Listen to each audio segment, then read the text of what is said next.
guys, I wanted to do a follow-up video to the Madeline story, kind of as like a what is the product of that story? Well, obviously that product is who I am today, and so I wanted to just do a much briefer video, swear to God this is going to be under 10 minutes, about who I am now, and so how that whole story has kind of created the person I am today. There are 5 things that I want to just cover just to kind of help you understand like who I am at the end of all of that. I'm going to start with number 5. So that is my mentality on life, and the way that I view life is that it is this beautiful, imagine it as like a blank canvas, and I have all of the paint colors in the world, and I'm so blessed that I was brought up in a world where I had all these opportunities, where all of my problems were in my head. I didn't have any survival needs that needed to be met. I had food and clothing and a house and all that kind of stuff. So because of that, my outlook on life is that there are infinite possibilities. There is so much positivity out there in the world, and if we are positive in our core being, we can attract that positivity. We can attract those positive people, those positive experiences, those positive objects, even those positive places that we can go to. We can attract ourselves into that. And so I really think that life is what you make it. Positivity is a choice. You can choose positivity and you can live your life positively. Negative shit is going to happen no matter what, but you just have to let negative shit build you and let you grow and learn from it, and not just get bogged down by it, because it's going to happen. You live a positive life and negative things happen. That's just how things go. I strongly believe that your thoughts and your actions and your habits and your character and everything truly is reflected in the life that you live. So it's really up to you. It's totally a choice. You have the choice to live a better life. You just have to change your thoughts.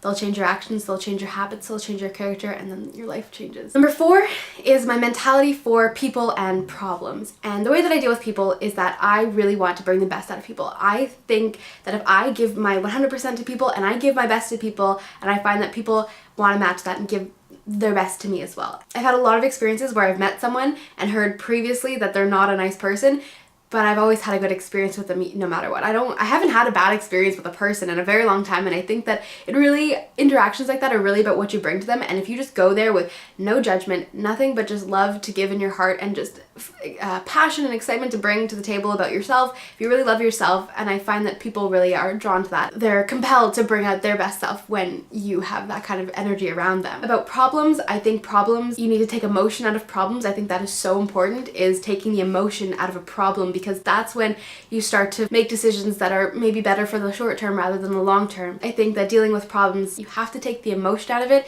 and you've got to just find the solution. You've got to think about it logically, and you've got to say, if someone was telling me this problem, what would I say to them? And go with that action, because problems and negativity, problems you can fix. Negativity, there's nothing you can do about it except get rid of it. So if you've got a problem, you've got to take out the negativity, you've got to take out that emotion, and you've got to say, what is going on here, and what are the tactics that I can do to solve this, and how can I do that? How do I learn how to do this? What are the resources I can find to give me the knowledge or the skill to be able to attack this problem properly? I think it's just really important to see problems as just an obstacle, and obstacles can be moved. Obstacles were placed there, obstacles can be moved, they can be worked around. It's just never seeing anything as a roadblock. Nothing except death is a roadblock, really.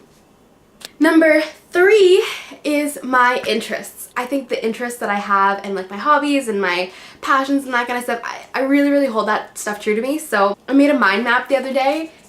So you've got entrepreneurship here, you've got people, you've got art, you've got sport, you've got home, and then enlightenment, and that's just, I'll explain what that is. So basically, enlightenment is a really easy way for me to put like travel and meditation and spirituality and adventure and excitement and reflection into one category there. And I think enlightenment is something I really, really hold true to myself, and just being, that self-actualized kind of person and really striving for that. And then entrepreneurship, obviously, these YouTube videos, this channel, e-commerce, social media, businesses, selling things, helping people.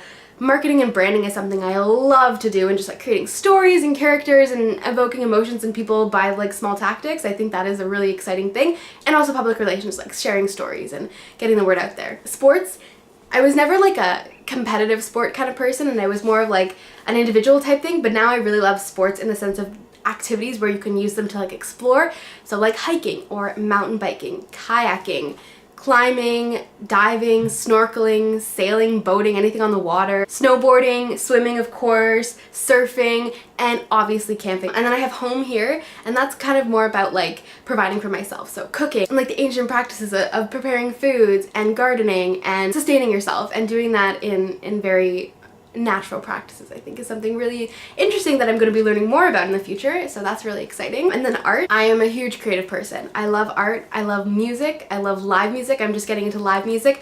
I love painting and craft and collage and decor and mixed media, and I love modeling still because I love using my body as part of a story, using my body to help tell a story, help to create more art. I think that is such a beautiful thing. Sculpture, natural design, like using natural pieces of the world to create sculptures, and I love like designing and creating products, obviously photography and filmography, videography, that kind of stuff too. Number 2 is me being crazy insane. Oh my goodness, yeah. So in these videos, probably not in the 101 videos because I'm trying to keep those more like reserved, but in my vlogs, in the videos coming up, you will see that I'm like a kind of a crazy nutball. Like, yeah. My mom is super crazy as well, and I had 2 dogs growing up that were like my siblings, and so it wasn't like a person that you could kind of just be crazy and like, hey, stop being crazy. It was like a dog that you'd be crazy and then they would just be like, woohoo, me too.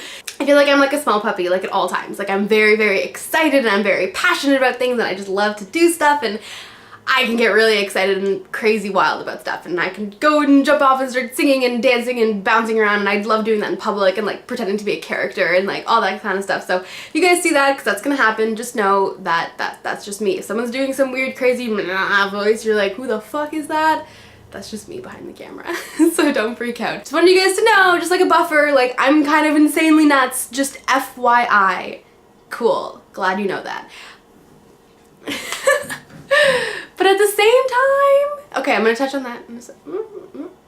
And then number 1, I think the most important part about me, I would rather be vulnerable than block people out. And I think that has been something I realized just the other day, but it's really been driving me. And it's like, why don't I just be crazy? Why don't I just be exactly myself? And why don't I tell people that I love them? Because I love people very quickly, and I'm not gonna apologize for that. For me, I love you if I care for your well-being.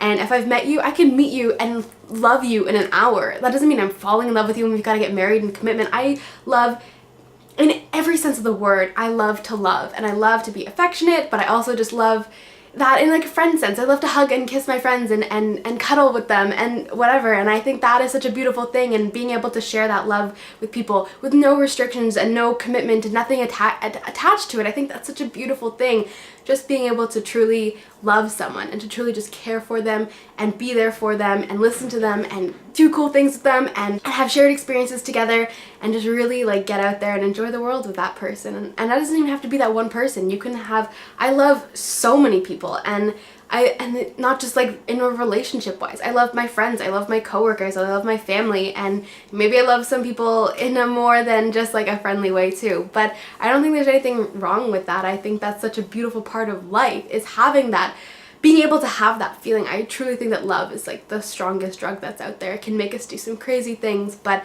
without putting, I think it's really important not to put restrictions on it. And just loving someone but allowing them to still be freely exactly who they are is so important. So those are the 5 things, and I'm gonna add in one bonus thing. Oh, and that is you will never be able to put me into a box. I don't think you could ever put me into a box. Like, I could be whatever I feel like being that day. I am that thing. So you'll never be able to say, oh yeah, that's Madeline. Like, she's like super creative and stuff, but oh, also she's very adventurous. Oh, also she's very logical and technical. Oh, also she's very like affectionate and loving. Oh, also she's very responsible and takes care of herself. I just don't think that you'll ever be able to put me into a box, and I think that that mentality needs to be shared, because I don't think anybody should be in a box. I think that we all have these incredibly diverse and complex personality traits, and putting each other into these boxes is just causing us to lose parts of our true self. If you could take away anything from this video, it's just be exactly who you want to be. Don't worry about labels or boxes or stereotypes or anything like that. Just be exactly who you want to be, and the people that are going to appreciate that are the ones that are going to find their way into your life.